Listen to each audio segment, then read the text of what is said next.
गोवा पहले पुर्तगाल का एक उपनिवेश था। पुर्तगालियों ने गोवा पर लगभग 450 सालों तक शासन किया और 19 दिसंबर 1961 में यह भारतीय प्रशासन को सौंपा गया। आइए जानते हैं गोवा का इतिहास, संघर्ष और रोचक तथ्य। गोवा का इतिहास 3री सदी ईसा पूर्व से तब शुरू होती है जब यहाँ मौर्य वंश के शासन की स्थापना हुई, जिसके बाद 1ली सदी के शुरुआत में इस पर कोल्हापुर के सातवाहन वंश के शासकों का अधिकार स्थापित हुआ और फिर बादामी के चालुक्य शासकों ने इस पर वर्ष 580 से 750 तक राज किया। वर्ष 1312 में गोवा पहली बार दिल्ली सल्तनत के अधीन आया, लेकिन उन्हें विजयनगर के शासक हरिहर प्रथम ने खदेड़ दिया। अगले 100 सालों तक विजयनगर के शासकों ने यहाँ शासन किया और 1469 में गुलबर्ग के बहामी सुल्तान द्वारा फिर से दिल्ली सल्तनत का हिस्सा बनाया गया।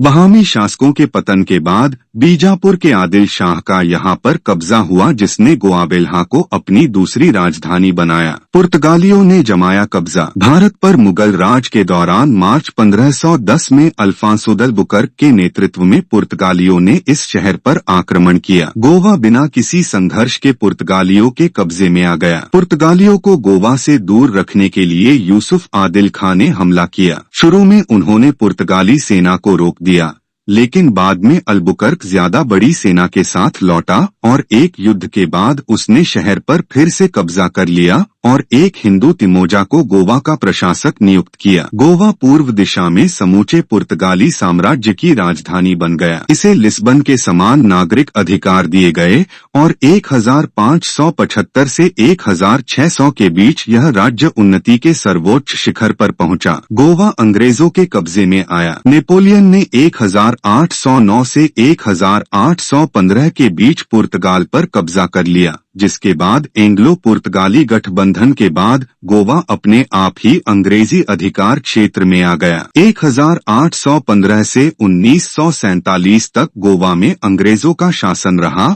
और पूरे हिंदुस्तान की तरह अंग्रेजों ने वहां के भी संसाधनों का जमकर शोषण किया।